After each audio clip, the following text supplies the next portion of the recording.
আমি জানি আজকে আমার এই রেসিপির যেটা মেন ইনগ্রিডিয়েন্ট সেটা অনেকেরই অপছন্দের। সেটাতে আপনারা অনেকেই নাক সিটকান। হ্যালো এভরিওয়ান, আসসালামু আলাইকুম। আজকে চলে এসেছি আপনাদের সবার খুবই অপছন্দের একটি মাছের রেসিপি নিয়ে।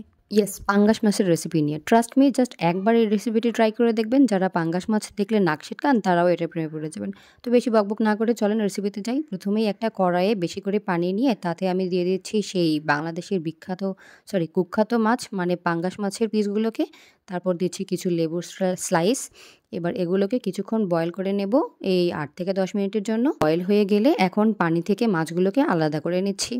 তারপর যেটা করব সেটা হচ্ছে মাছের কাঁটাগুলো আর উপরের যে চামড়াটা আছে সেটা সেপারেট করে নেব। মানে যে কাঁটাগুলো থাকে, আর পাঙ্গাস মাছে তো খুব বেশি কাঁটা থাকে না, যে কয়টা কাঁটা থাকে সেগুলো খুব সুন্দর করে বেছে নিয়ে এবার এখানে দিয়ে দিচ্ছি একটা ডিম, 2 টেবিল চামচ কর্নফ্লাওয়ার আর 1.5 চা চামচের মতো পেঁয়াজের কলি।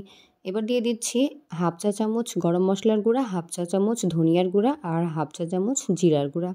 তারপর দেব 1 চা চামচ লাল মরিচের গুঁড়া, এটা আপনাদের স্বাদ মতো দিতে পারেন, আর সামান্য একটু হলুদের গুঁড়া আর স্বাদ মতো লবণ দিয়ে সব কিছু খুব ভালো করে মিক্সড করে নিয়ে এবার এখানে আমি দিয়ে দেব বাইন্ডিংয়ের জন্য ব্রেড ক্রাম্ব, মানে পাউরুটিটা একটু গুঁড়া করে নিয়েছি এই আর কি। ব্রেড ক্রাম্বটা একটু আন্দাজ মতোই দেওয়া হয়েছে, মানে এইটা একটু ড্রাই করতে যতটুকু লাগে ততটুকুই। সব কিছু ভালো করে মিক্সড করে নিয়ে এরকম একটা কাবাবের শেপ করে নিচ্ছি। এই যে সবগুলো এরকম কাবাবের শেপ করে নিয়েছি, এখন এগুলোকে আমি ভেজে নেব। আর একটা কথা, এই পাঙ্গাস মাছটা যে মানুষ কেন পছন্দ করে না আমি বুঝি না ভাই। রুই মাছ কাতলা মাছও যেই পানিতে হয়, এই পাঙ্গাস মাছটাও ঠিক একই পানিতেই হয়, তাহলে এটা অপছন্দের কি আছে? চলুন ভেজে নিই। একটা ফ্রাই প্যানে সামান্য নয়, খুব বেশি পরিমাণ একটু তেল দিয়ে এটাকে ফ্রাই করে নেব।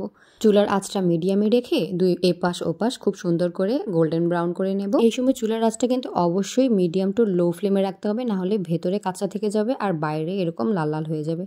এই তো দুই পাশে ভাজা হয়ে গিয়েছে, এখন এগুলোকে তুলে নিচ্ছি। আর এগুলোকে কিন্তু এমনিও কাবাবের মতো খাওয়া যাবে বা বিকালের নাস্তা হিসেবেও খাওয়া যাবে। আর আজকে আমি এগুলোকে রান্না করে নেব। প্রথমে আমি এখানে একটা ব্লেন্ডারে জার নিয়ে এখানে একটা টমেটো নিয়ে নিয়েছি আর হাফ পেঁয়াজ নিয়ে নিচ্ছি। এই ভিডিওটা যখন শ্যুট করা হয় তখন পেঁয়াজের দাম অনেক বেশি ছিল, এই জন্য এরকম কিপটামো করা। তারপর দিয়ে দিয়েছি 2টা কাঁচামরিচ, দিয়ে খুব সুন্দর করে ব্লেন্ড করে নিয়ে আর অন্য একটা প্যানে ওই যে কাবাব ভাজার পর যে তেলটা বেঁচে গিয়েছিল সেই তেলটাই দিয়ে এই মশলাটা এখানে দিয়ে দিলাম, মানে ওই যে ব্লেন্ড করলাম যেটা।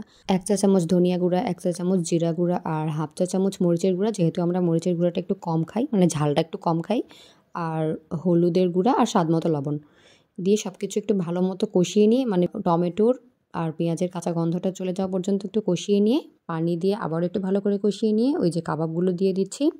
দিয়ে সব কিছু খুব ভালো করে আবারও একটু মিক্সড করে নিয়ে সামান্য একটু পানি দিয়ে ঢাকনা দিয়ে ঢেকে রেখে দেবো 5 থেকে 10 মিনিটের জন্য, মানে একদম লো ফ্লেমে 5 মিনিট রাখলেই হবে। তারপর ঢাকনাটা তুললেই হয়ে গেল সবার অপছন্দের পাঙ্গাস মাছের খুবই মজাদার একটা রেসিপি। যারা এই মাছটা পছন্দ করেন না তাদেরকে না জানিয়ে এটা খাওয়ালে আমি গ্যারান্টি দিয়ে বলতে পারি তারা জীবনেও এটা টের পাবেন। রেসিপিটি কেমন হয়েছে আমাকে জানাবেন। আল্লাহ হাফেজ।